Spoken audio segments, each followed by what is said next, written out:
I am making this video so you can give it to other people to show them that yes, indeed, police do lie. And we all know it. We all know it from experience. We all know it from the YouTube videos that we've seen.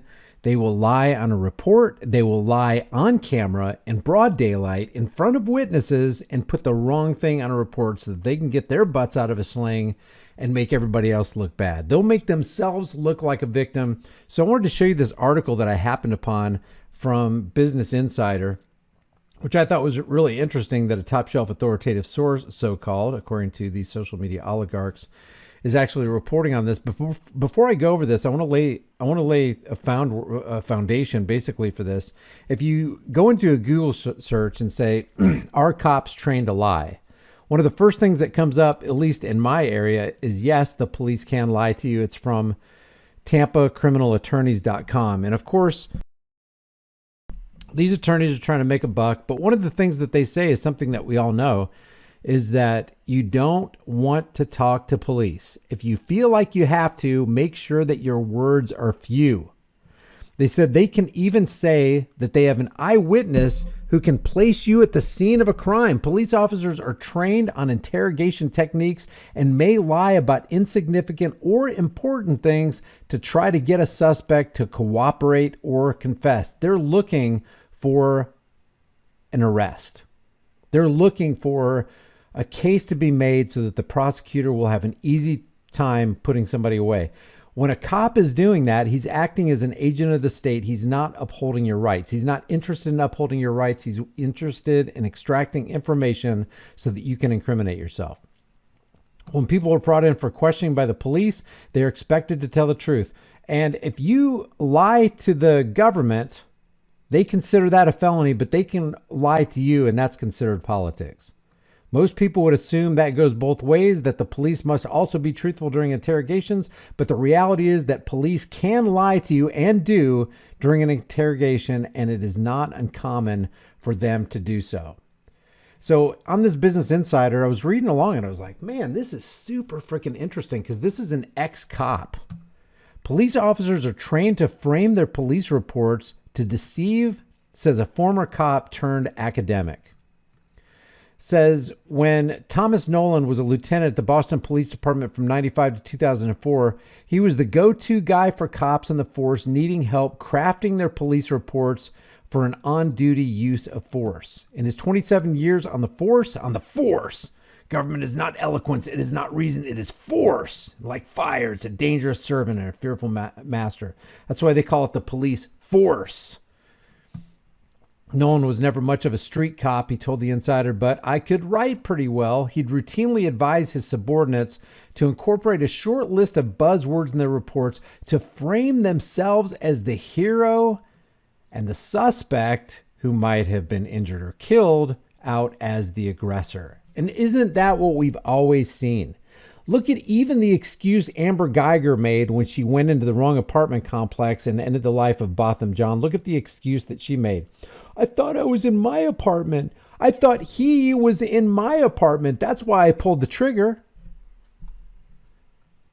Those use of force reports ultimately were chock full of words like resist, overcome, vigorous, violent, subdue, fear, and attack. Now an associate professor of sociology at Emmanuel College, Nolan regrets taking part in what he believes is the systemic deception that is police report writing.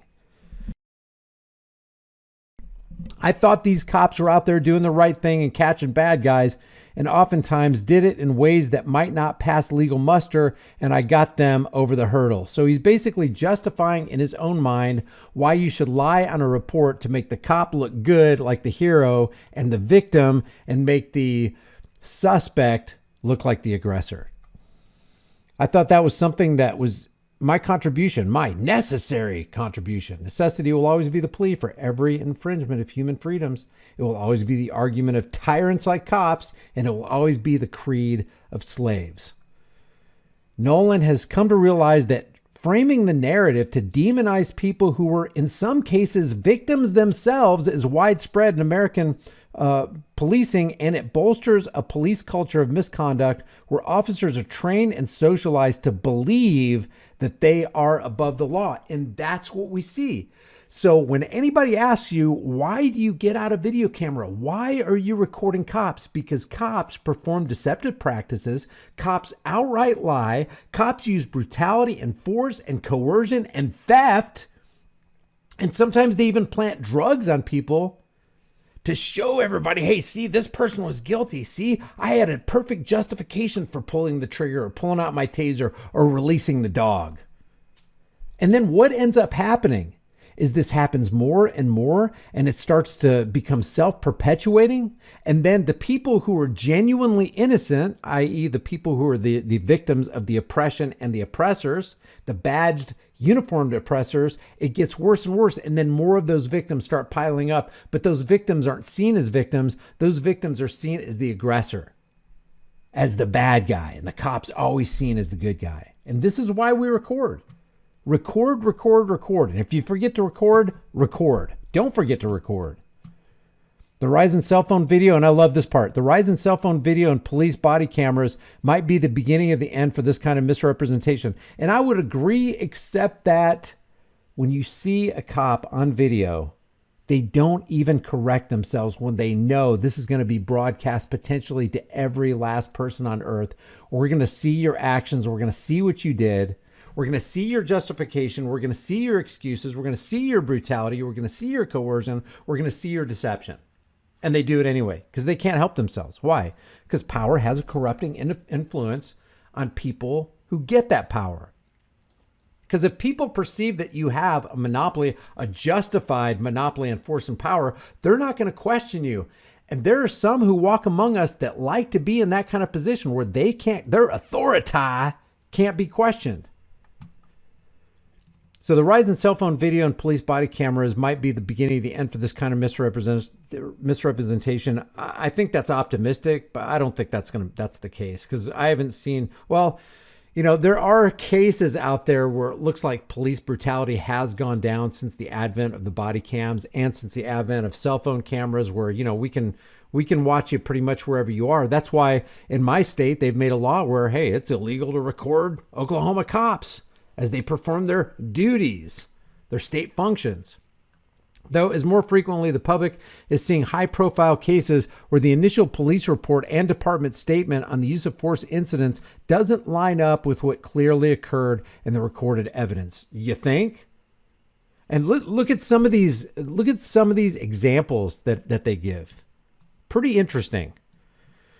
Following the killing of you-know-who, for example, in Minneapolis, the Minneapolis police said that he died from a medical incident during the police interaction. There was no mention in the initial statement of the 9 minutes and 29 seconds that Derek Chauvin pinned him to the ground with his knee while the man begged for his life until he stopped breathing. And the 2009 arrest of Ronald Green, remember that guy? Louisiana state troopers said, this is the initial report, that the man died in a car crash following a police chase. This narrative lived on for 2 years until the Associated Press obtained the published body camera footage from the scene that showed troopers stunning, hitting, and dragging Green on the ground outside of his car as he apologized for leading them on a chase and telling them that he was scared. So they completely fabricated everything, including that there was even body cam footage to begin with.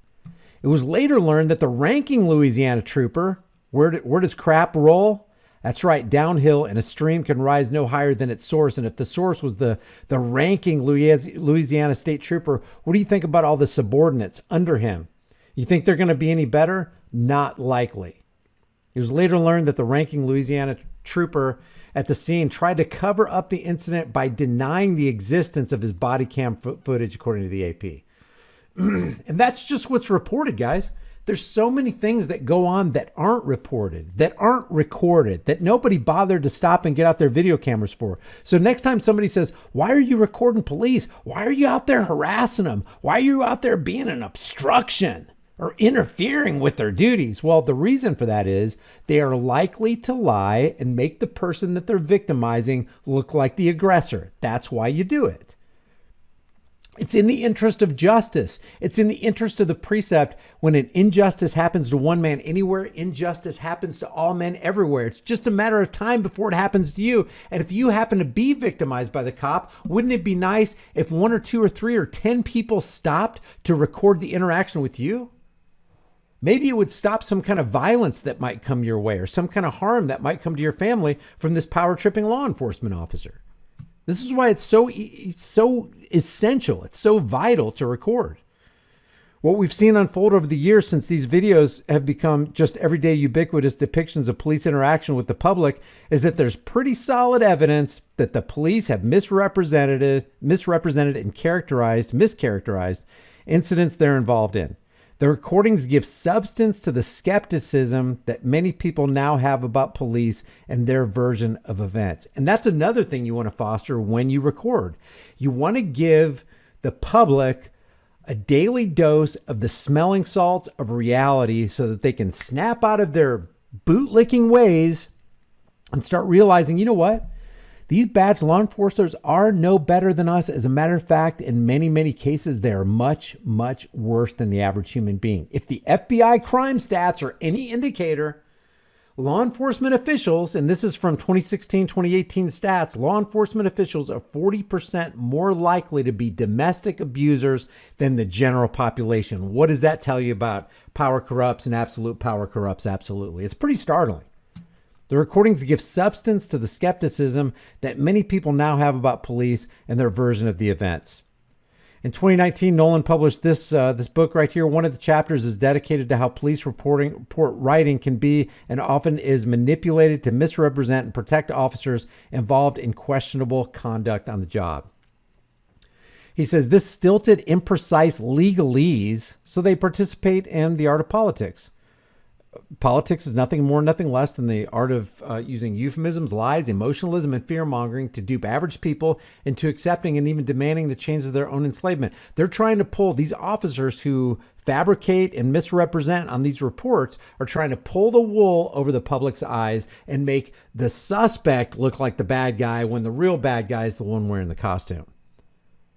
The stilted, imprecise legalese is the commonly used verbiage found in the police lexicon and forms the basis of the narrative that police use throughout the United States. The purpose of the narrative is ultimately to exculpate the police from any blame or allegation and the use of force being described as unnecessary, inappropriate, excessive, or unlawful. And then there was a guy who actually objects to, oh, what are you talking about? We weren't trained to deceive people on our reports.